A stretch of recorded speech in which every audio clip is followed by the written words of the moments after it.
Welcome to Week 7, Part 1 of World History since 1500. This week we're going to be looking at the liberal, socialist, and fascist revolutions of the 19th and 20th centuries. Just to review, over the past few weeks we've looked at the Scientific Revolution, the Enlightenment, otherwise called the Age of Reason, democratic revolutions such as occurred in America and also in the French Revolution, transportation innovations, and industrialization. Now, all of these will tie together and lead in the 19th century to a new idea of progress. You know, before this time, for thousands of years, the condition of mankind pretty well had not changed all that much. In comparison to our quality of life, the quality of life was fairly rustic for the common people, most assuredly, but also even for those in the upper classes in comparison or contrast to our own age. For the first time, all of these things are going to lead to a new idea of progress. You know, new innovations in science and medicine, new ideas of the Enlightenment that will give rise to new tolerance and new ways to educate children, new ways to punish criminals and to look forward to their rehabilitation. Democratic revolutions bringing about totally new ideas of self-governance. Transportation innovations brought about by steam and later on in the 19th century and early 20th century by diesel engines. Industrialization. You know, now it seemed possible that the wealth of the world might increase, that prosperity might be shared among large groups of people, and that mankind could progress not only in terms of science and technology, but also in terms of politics, economics, and culture. And a part of this, I think, idealistic attitude at least stemmed a bit from Romanticism, which was a movement in art, architecture, literature, music, and philosophy from the late 1790s until about circa 1850. That was marked by a new importance placed upon feeling. So, the world had just gotten out of the Enlightenment era, of the Age of Reason, and it's not uncommon for mankind to experience these alternating movements in society, and where one is sort of a reaction against the other. So where the Enlightenment had really concentrated perhaps or focused too much on reason, and the Romanticism would look more towards feelings and emotions, and exotic places and historic times, and a love of nature. It's perhaps best expressed in this wonderful painting by Eugène Delacroix, and it's entitled Greece on the Ruins of Missolonghi. And in the 1820s, part of the Romantic movement and part of the movement of liberalism that we'll discuss just very shortly today was a Greek movement for independence. Greece had lost its independence from Roman times on, and it had become a part of the Ottoman Empire. Well, the Ottoman Empire, as we said, was the Ottoman Turks. They were the sick man of Europe. They were a declining empire. And the Greeks saw an opportunity in the early 19th century to rebel against the Ottoman Turks. And many people throughout Europe joined the rebellion to help them out. And here we see, a scene from that rebellion. And here you see sort of like Lady Liberty, the freedom expressed here. And notice this wonderful use of light and color. Our focus in this painting is on liberty and on freedom. It's not on the things that are being shed, and that is the past of the Ottoman Empire. And you can see the Ottoman Turk in the background, obviously in the dark shadows, and the poor person who has lost his life under the ruins of Missolonghi. The Romantic movement, as we said, liked things in the past, and it It looked back to the medieval times, which were really a time of emotionalism and of feelings, and so the Gothic Revival architecture was very popular throughout Europe and as well in the United States. And here you see the Louisiana State Capitol in Baton Rouge, the old Capitol, and it looks almost like a castle with its castellations up above. You can just imagine medieval knights behind all of these, shooting their arrows through the arrow loops and seeking protection behind the bulwarks here. The pointed arch, the Gothic arch, that was very popular with the Gothic Revival as well. Classical music really experienced a great revival and enlarging during the Romantic era, where literally the size of the classical orchestra was tripled, where you had wonderful composers like Chopin and Ludwig van Beethoven. Interesting story. Beethoven began going deaf in his late 20s.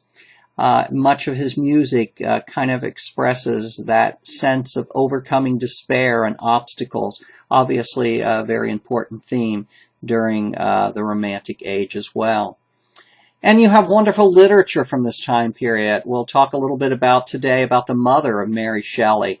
Mary Shelley was the author of Frankenstein, and here she takes on a theme that was in the forefront of people's thoughts, and that is science, is technology moving too quickly? What about the human soul? What about human beings, and how do they fit into all of that? So, it fits into the story of Dr. Frankenstein, who creates this person, or this being, this monster, so to speak. And has science gotten out of control? Victor Hugo, The Hunchback of Notre Dame, Jakob and Wilhelm Grimm, the Brothers Grimm and their wonderful fairy tales. Transcendentalist movement among Ralph Waldo Emerson and other American authors. And some of these American authors became engaged in utopian socialist kinds of communities. One of them, and most of them were short-lived by the way, was called Fruitlands. And it was founded by Charles Lane, who later on became a Shaker. One of the persons who joined the Fruitlands, and it was called Fruitlands because, of the orchards that were around, not many of them actually in that area, but also because the people were completely vegans. They in fact would not use animal hides in anything. They didn't even want to use cotton cloth because cotton was being produced by slave labor. They preferred linen garments. Again, they did not eat meat. They ate fruits and vegetables. They grew their own food, held land in common, etc. Many of them were abolitionists. They wanted to see the end of slavery. And one of the persons who was an intellectual and an author and joined the Fruitlands community was Bronson Alcott. And his daughter was raised partly there, Louisa May Alcott. She would go on to become the author of the Little Women series. Another utopian kind of socialist community was Brook Farm in Massachusetts, which was founded by George and Sophia Ripley. And Nathaniel Hawthorne came to live there for a while. They were hoping to build, and we're going to discuss and show you an actual example of what a phalanx would have looked like. But they were hoping to build this giant phalanx and started to build it, and it burned down, and that was one of the reasons why the community ended. Another reason why was the community began to start investigate some different ways of looking at sexuality, and Isaac Hecker and others kind of left the community at this point and said enough's enough. Herman Melville was another romantic author, writing Moby Dick, which of course I think you're all familiar with, has other symbolism as well, and Edgar Allan Poe and his wonderful poem The Raven, all examples of romantic literature. Now, the first thing that we kind of need to define is liberalism. And one of the great historians of our time, Robert Strayer, I think he defines it as no one else can possibly define it. And so I'll quote from him. He says, "The term liberalism has assumed so many different meanings that it defies clear definition. In the early 19th century, however, liberalism had definite meaning and aims. A liberal was a person who believed in freedom.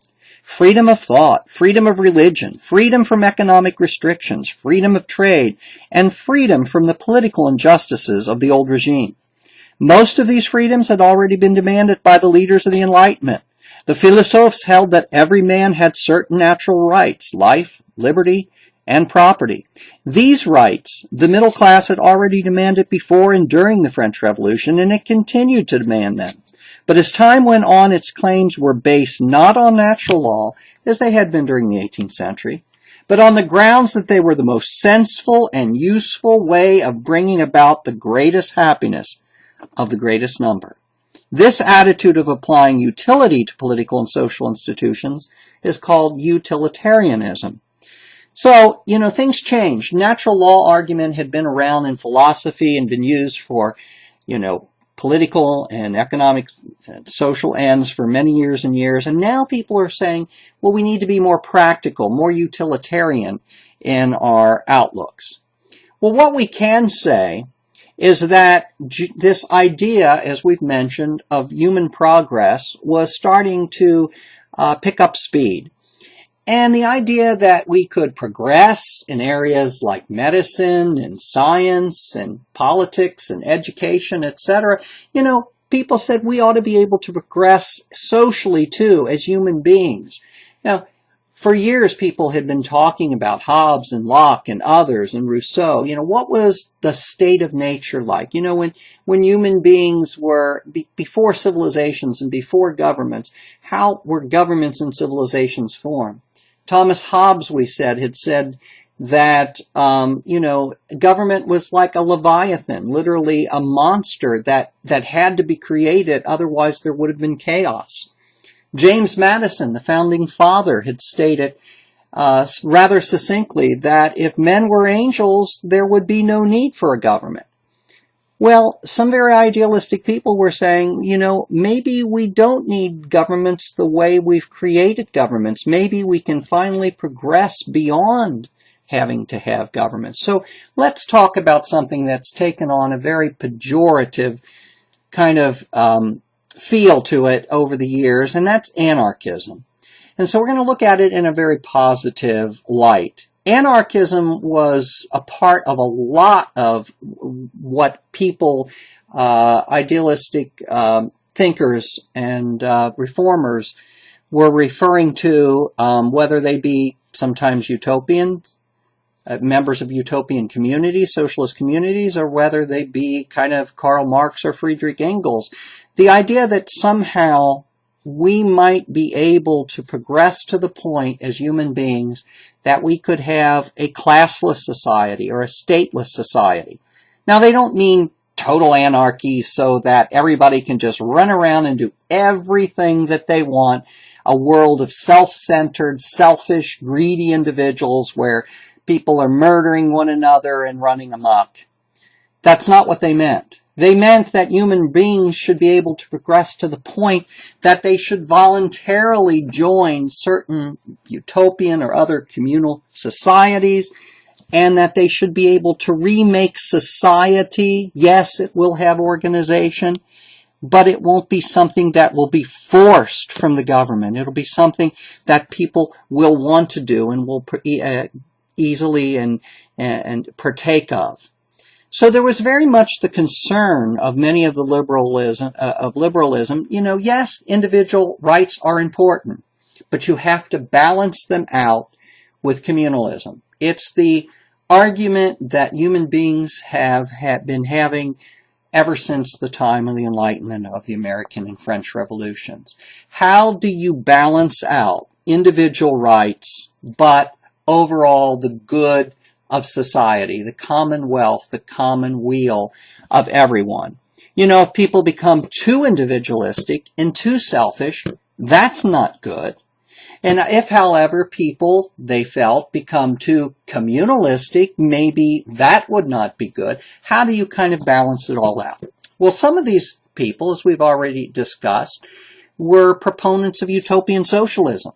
They felt that we could voluntarily live in communities like Fruitlands or Brook Farm or other places where property could be held in common. Many of these same people were very strong proponents of feminism, of the rights of women. Some of these groups were religious, such as the Shakers in Kentucky and in other places. The Shakers, the United Society of Believers in Christ's Second Coming, felt that Christ's second coming was just around the corner and that people ought to be celibate, live together in community, and a community where the property is held in common. And so you had Shaker communities here in Cincinnati. Hundreds of people lived out near Harrison, Ohio, near the Whitewater River in a community of Shakers called Whitewater Village.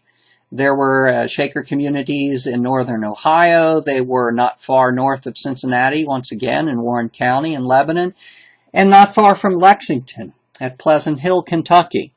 These were utopian communities. And by the way, the Shakers believed that God had both female and male attributes and that women should be leaders in the church and that they were seen as equals with men.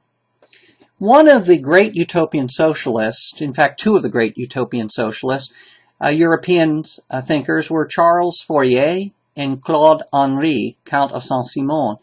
Charles Fourier believed that, maybe 1,000 or 1,200, 500 people or so should live in little communities together, and they should build phalansteries, or phalanxes like this. We're going to describe this in a minute when we look at Robert Owen.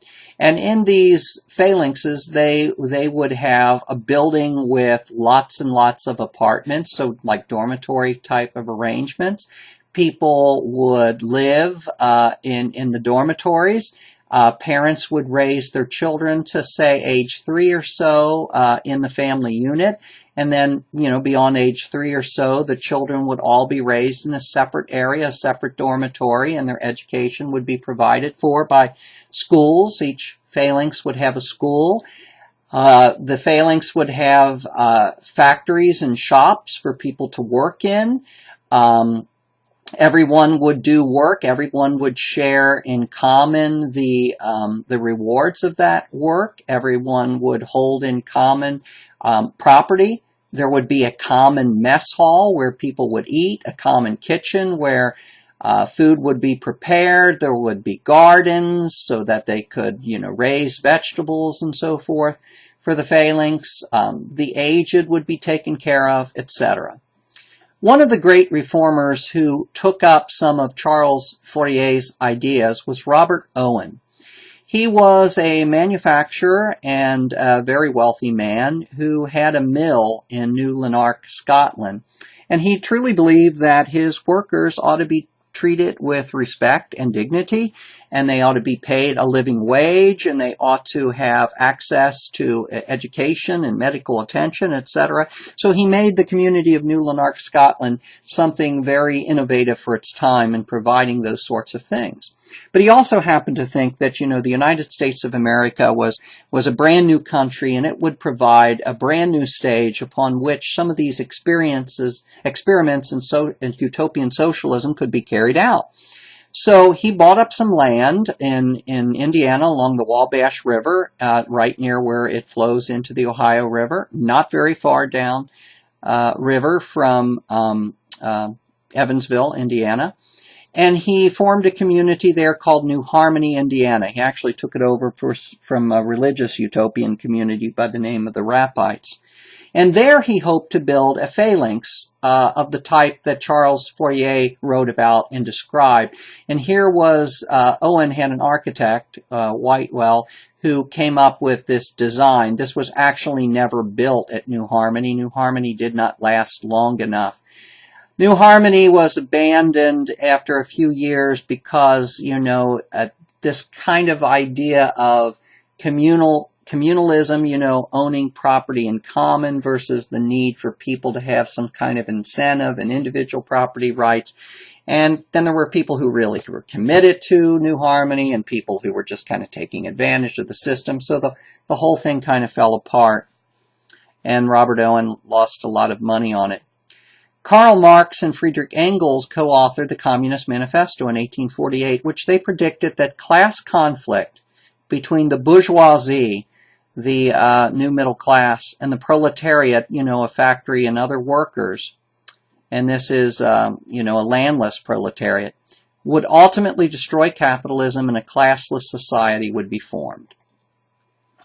Now, those were kind of on one spectrum of liberalism, and there were other people who were more conservative on the spectrum of liberalism.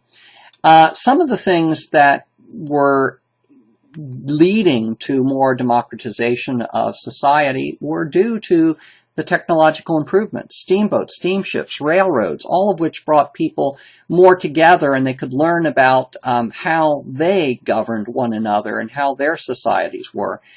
And of course, the steam engines were operating the steam presses for newspapers, daily newspapers. Literacy increased. People could buy penny newspapers every day and learn all about what was happening, not only in their community, but around the world, because the telegraph was bringing these newspaper offices within hours news from around the world. And this all brought about a democratization of society. So information becomes more democratized. There were also liberal reform measures, especially in Great Britain. People for years and years in Great Britain, the only ones who could really serve in government offices were those who belonged to the Church of England or the Anglican Church. If you were a Protestant dissenter of one form or another, a Presbyterian or whatever, you really weren't supposed to hold a state office. That was ended in 1828, and the following year in 1829 they even allowed Catholics to sit in Parliament and hold office. The Reform Bill of 1832 in Great Britain brought greater representation to the new industrialized towns and increased male suffrage, so that by 1832 at least 1 out of every 5 adult males could vote in Great Britain. Doesn't seem like much to us, but it was a movement ahead. The Reform Bill of 1867 expanded the vote again to urban workers, so that by this time the majority of adult males now had the right to vote in Britain.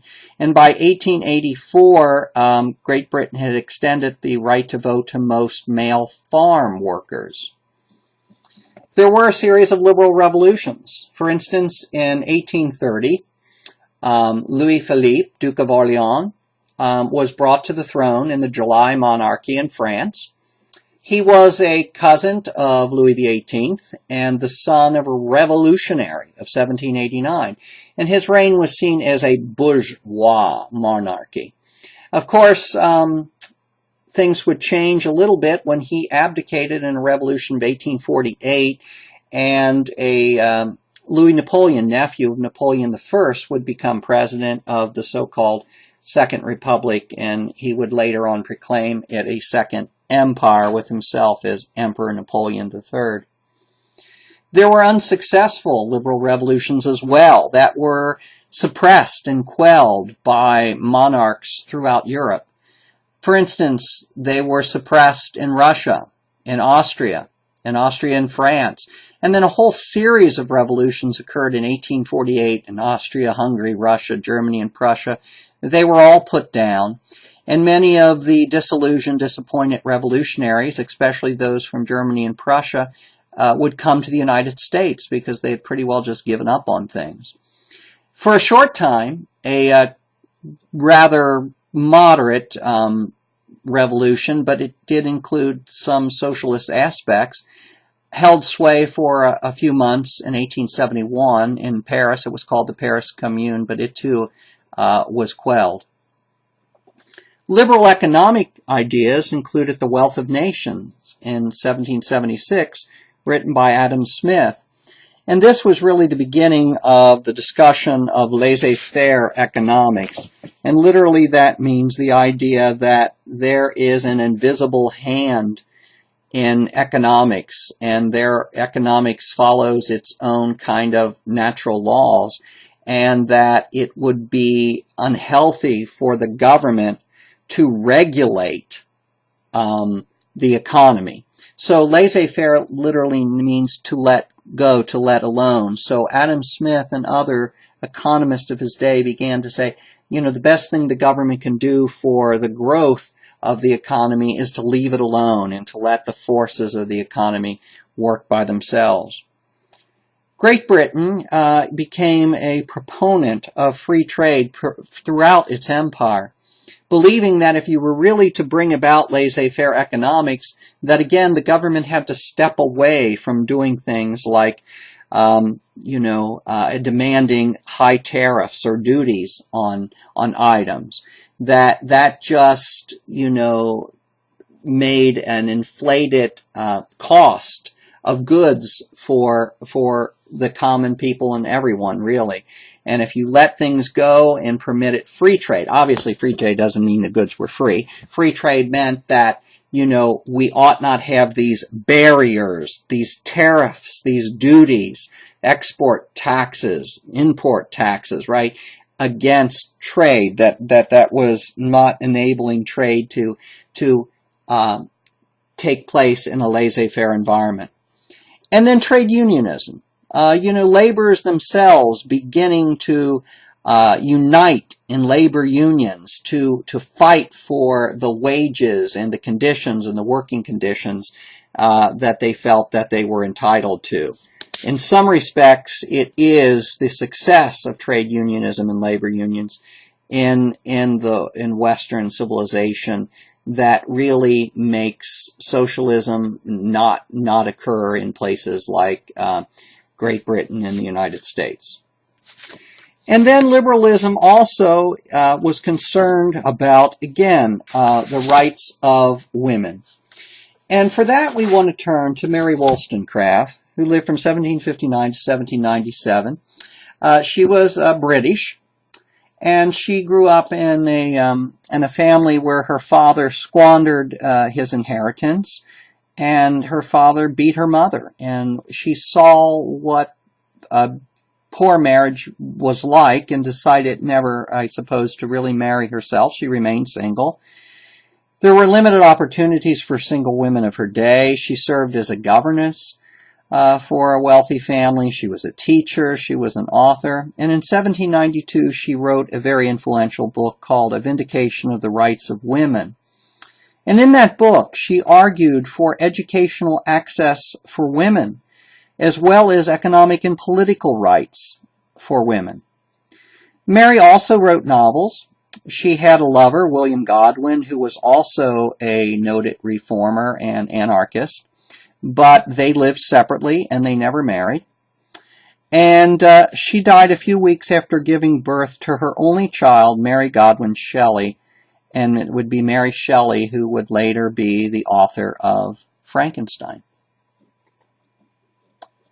British women worked for the abolition of the slave trade in the United Kingdom, and that was brought about finally in 1833, the abolition of slavery in the entire British Empire. The slave trade, the abolition of slave trade came first. And these organizational efforts of women to work against slavery were very important for the women's movement. It provided a platform whereby women could successfully experiment with organizational patterns, and they could also begin asking questions, well, if it's not right for blacks to be slaves, then it's not right for any kind of inequality or slavery to exist, including the inequality that women were subjected to. Likewise, in the United States, many women worked for the cause of anti-slavery and gained important experience in social reform. At Seneca Falls, at a conference in New York in 1848, led by Elizabeth Cady Stanton and Lucretia Mott, this convention was very important because it issued the Declaration of Sentiments arguing for economic and political rights for women. The United States, because it was a federal and remains a federal system of government, some reforms were occurring, especially for women to be able to vote in certain states at the local, county, or state level. But still, women suffrage was an issue, the right to vote for women, that was not taking place yet at the national level, and for which American women were trying to seek. Great Britain in 1882, married women were given property rights. Now, this doesn't seem like a big thing to us now, but back in those days, married women did not have any property rights in most places. Their property would be handled by men, and they could be by uncles, by fathers, by their husbands, etc. In 1902, Australia became one of the first nations in the world to adopt women's suffrage, and in the 19th Amendment, which became law in 1920, in the United States, women gained the right to vote in national elections. Now, one thing that we need to look at quickly is sort of the antithesis of liberalism. There were many movements that were fighting against liberalism in the 19th century. And one of them was anti-Semitism. And anti-Semitism literally means, anti-Semitic means anti-Jewish. This was a very anti-liberal kind of movement. A great economic depression occurred in 1873. Although depressions had occurred, with relative frequency throughout all of human history, this one was particularly bad. In fact, some people call it the first Great Depression. And for it, Jews were blamed, in Europe especially. For years and years, Christianity had forbidden Christians to engage in loaning money out at interest. It regarded that as the sin of usury. So it was Jews who mainly loaned money at interest in Europe, and they were blamed for the Depression of 1873. There also appeared a lot of talk about the so-called, quote, Jewish race, end quote, and its possible inferiority, biological inferiority. And all of these anti-Semitic thoughts and actions led many Jews to consider that the only way they were ever going to get away from all of this, from this persecution and from these anti-Semitic movements, would be through their own movement to create a Jewish homeland in Palestine. And so Zionism was a late 19th century movement among Jews to create a Jewish homeland in Palestine.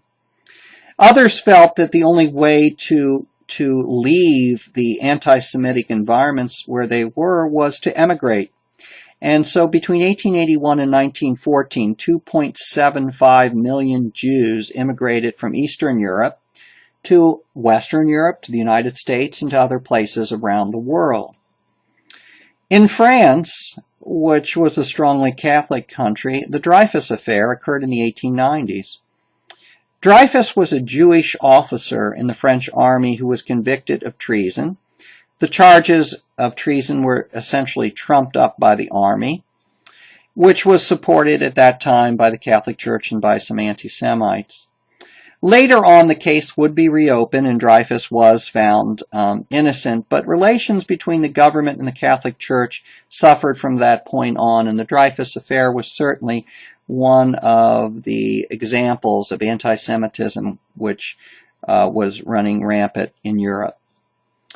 4 million of Europe's 7 million Jews lived in Russia, and so they were subject there to violent pogroms. Pogroms were persecutions against them, where Jewish property was destroyed, etc. And so it is to this place, Russia, that we now turn, because Russia was a place that kind of was a dinosaur in 19th century Europe. It did not emancipate the peasants who were tied to the land, the serfs, until 1861, and even after that point in time, the peasants were living in impoverished conditions and burdened by great taxation. Vladimir Ilyich Ulyanov, who was born to a fairly well-to-do family and would take the pen name of Lenin, thought that enough was enough in Russia, that Russia needed to have a revolution. And he thought that a small elite party of people could carry the revolutionary ideas to the people at large. for his ideas at age 26. He was sent to prison where he spent 14 months, and then he was sent to 3 years in exile in Siberia. But again, because he was of a decent enough family, he still was given a government pension. In 1903, at the London Congress of the Russian Social Democratic Party, a split occurred between two groups of reformers, socialist reformers in Russia. Lenin's Bolsheviks, on the one hand, and on the other hand, the Mensheviks.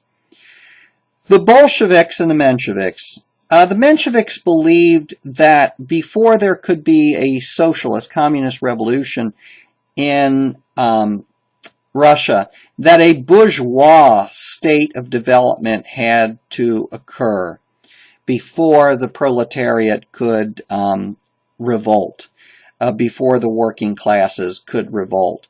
And Lenin believed, no, that wasn't necessary. That they didn't have to go through all of the changes that Western Europe was going through. That this revolution of the proletariat could take place and take place soon.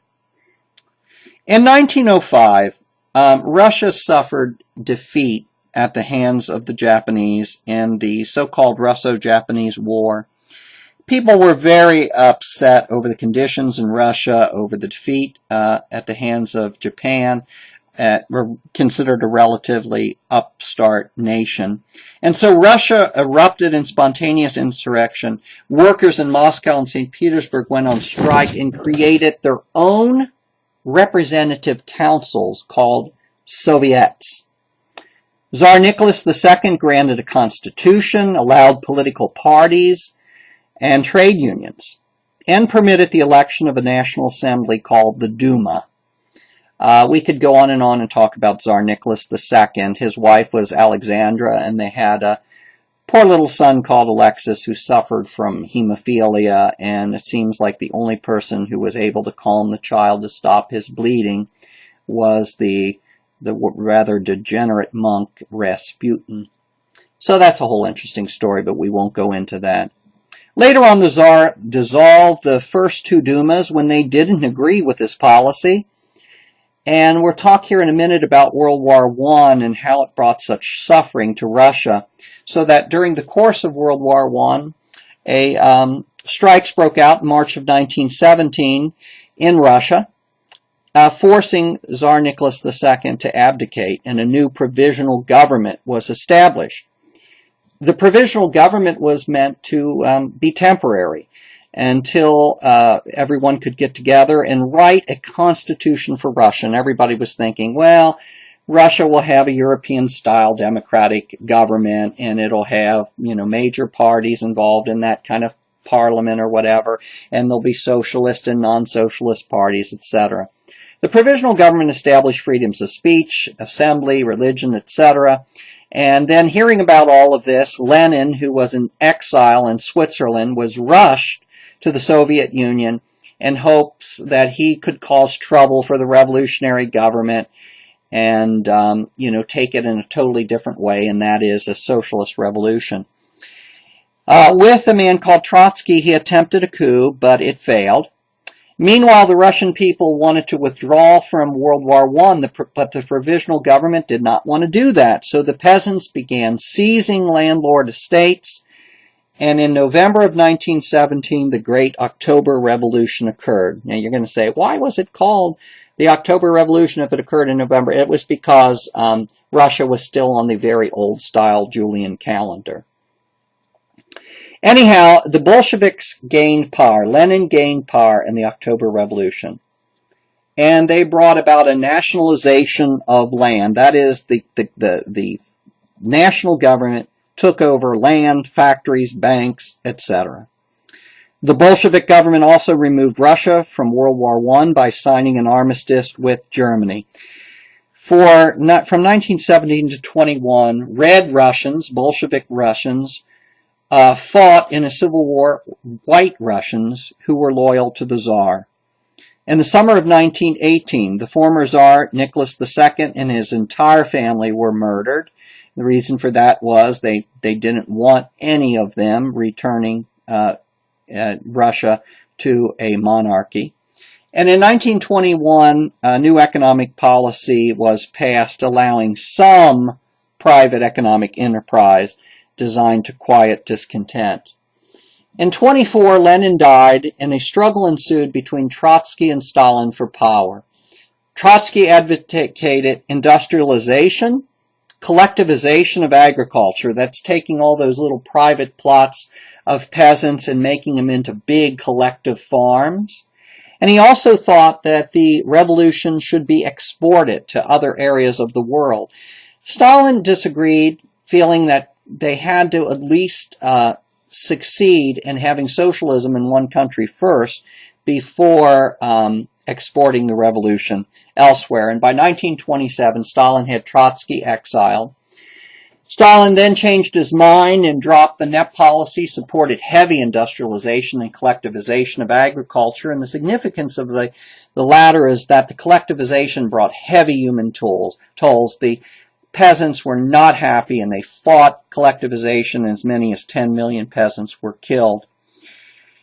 The industrialization brought about new 5-year plans, which Russia would, that's the way it regarded its economy and its politics in terms of 5 years, what they were going to achieve. And Stalin also took millions of people, up to 8 million people who disagreed with him, and put him, sent them to Siberia, put them in prisons, worked them to death, or in some cases executed them. So how many Stalin actually killed in his purges, unknown, but again, there's 10 million here in the collectivization, 8 million going to prison here. There were millions and millions of people. Well, we're finally turning to the last subject of this lecture, and that's World War I, the Great War, as it was called at the time, 1914 to 1918. Let's look at a little background information, because Germany and France were at war for a short period of time in 1870-71 called the Franco-Prussian War. And at the end of that, France really was humiliated by a victorious Germany.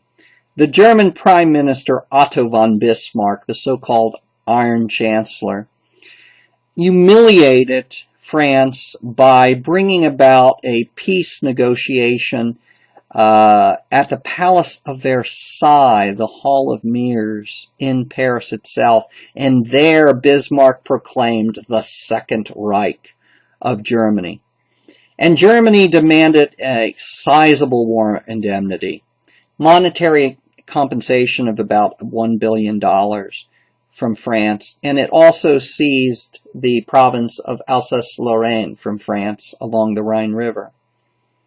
So there are these feelings, these horrible feelings between France and Germany that, will not go away and have to be remembered in the next war that occurs, and that's World War I.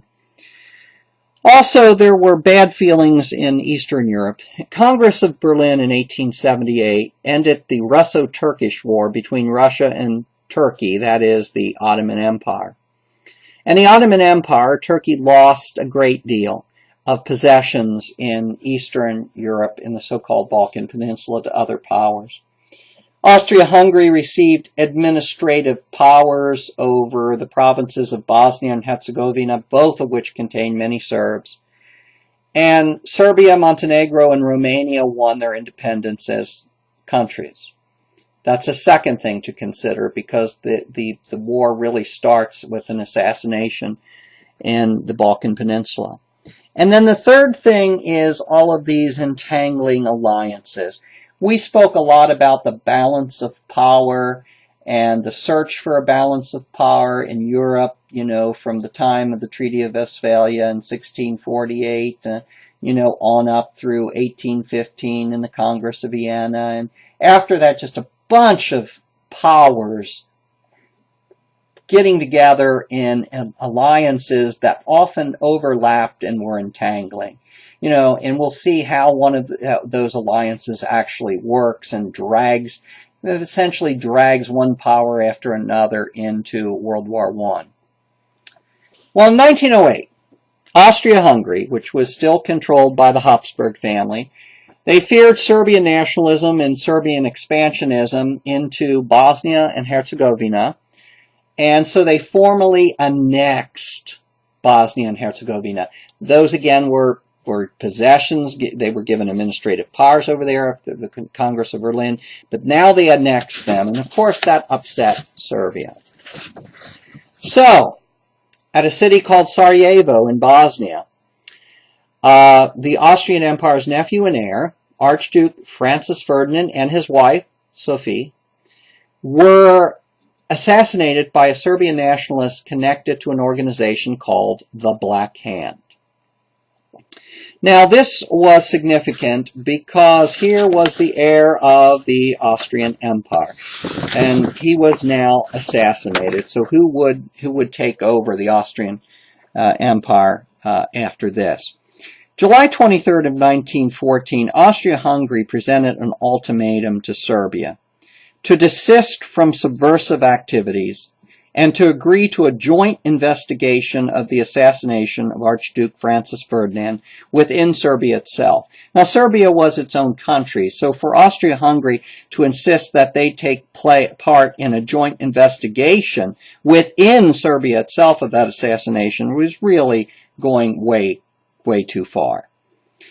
Having not heard back from them, Austria-Hungary declared war against Serbia in 1914. And, you know, Austria-Hungary was, of course, in a alliance with Germany, that is with Prussia, so that pulls them into the war, and so on and so forth, until all of a sudden all those entangling alliances demand that people get together, and the Central Powers, Germany, Austria-Hungary, Turkey, and Bulgaria, end up fighting against Great Britain, France, Russia, Romania, and for a time, Italy, Japan, and later on the United States, plus many more.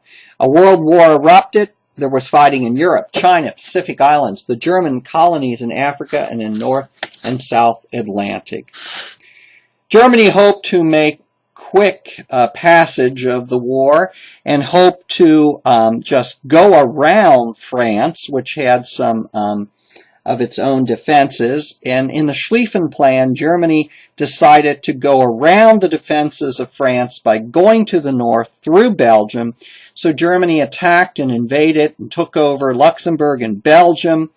And by September of 1914, in the First Battle of the Marne, where the Allies stopped the German advance, pretty much almost ceaseless trench warfare began as the men literally dug into trenches, and awful things occurred back and forth. They gassed one another. The gassing of the troops would result in horrible deaths or horrible disabilities for the men who survived for the rest of their life. The British decided to literally starve Germany into submission, and so Britain inaugurated a complete naval blockade of Germany, making no distinction between peaceful supplies or war supplies. And Germany retaliated likewise and had its own blockade set up. And Germany hoped to enforce that blockade through submarine warfare. Well, in May of 1915, the British passenger liner, the British passenger ship, the Lusitania, was sunk by the Germans. 1,200 people were killed, and among those were 139 Americans. People were outraged because civilians were killed on a passenger ship. Now, it must be said that the Lusitania did have some munitions on board. Nevertheless, U.S. President Woodrow Wilson demanded that Germany end attacks against neutral ships, that is, against ships of countries like the United States, because the United States was a neutral. Germany agreed for a time, but then by February of 1917, Germany declared unrestricted submarine warfare, meaning that the Germans would not restrict attacks to enemy ships, but that ships of neutral nations trading with their enemies would be subject to attack. Needless to say, U.S. President Wilson was highly upset by this declaration. Meanwhile, we see something really more and more common in industrial societies, and that is nations on both sides, literally the Central Powers and the Allies, mobilizing all of their social and economic resources at home to meet the war demands. This is called total war, where the governments would go in and, for the interim, control industry for the duration of the war, inaugurate things like rationing, wage controls, price controls, and other things, literally taking over the economy so that the war would be a success for their side. Well, we already discussed how there were revolutions, strikes in Russia in March 1917. By April of 1917, the U.S. Congress declared war. December of 1917, Russia signed an armistice with Germany, and by March of 1918 agreed to the Treaty of Brest-Litovsk, whereby Russia yielded Poland, the Baltic states, and the Ukraine to Germany. The German lines were finally breached, the 4-year deadlock broken in August of 1917, thanks to the efforts of largely the Americans who had entered the war. And by November 9th, the Kaiser, Emperor Wilhelm II of Germany, abdicated. The German Republic was proclaimed. And on the 11th hour of the 11th day of the 11th month in 1918, Armistice Day, the war ended. What were the results of the war? Estimates of between 10 and 13 million were dead and some 20 million wounded. 4 empires were ended by the war. The German Empire, the Austro-Hungarian Empire, the Ottoman Empire, the sick man of Europe, finally succumbs, and the Russian Empire, which of course ended in revolution. Estonia, Latvia, Lithuania, Finland, Poland, Czechoslovakia, and Yugoslavia were created as independent nations. Poland had disappeared from the map for centuries and now was back. Peace negotiations at Versailles in 1919 were very symbolic. On the 5th anniversary of the assassination of Archduke Ferdinand in the Hall of Mirrors at the Palace of Versailles, where Bismarck had proclaimed the German Empire in 1871, that was when Germany was forced to sign, well, signed the treaty, not forced to sign the treaty on June 28th of 1919. War guilt and war reparations were included. Think back to, the Franco-Prussian War and the negotiations ending that, and how Germany had dropped all these war reparations on France. Well, now it was kind of vengeance time. Germany was to claim responsibility for World War I and was forced to pay reparations for all civilian war damages. The amount of the reparations was to be determined by a special commission. Most historians say that this was the single largest mistake of Versailles, that this wanting to get revenge would lead to more horrible things, namely a sunken economy and World War II itself. The League of Nations was established to secure future peace. And this was, all those entangling alliances that led to World War I, this person allying with this one and all of those kind of entangling with one another, that had led the world into war. And now the League of Nations, which was one of the ideas of Woodrow Wilson, was to come up with a new collective security, where collectively the major powers would get together and try to solve things instead of all of these entangling alliances. By the way, the U.S. never joined the League of Nations. Wilson wanted it to, but Congress never approved it. Alsace-Lorraine was returned to France. You remember, now France gets that back from the Franco-Prussian War. The very rich Saar Basin of Germany was going to be administered by the League of Nations for 15 years. France would be given its coal production as reparations, and then in 15 years a plebiscite was to be held whether the people of the Saar Basin wanted to join Germany or France.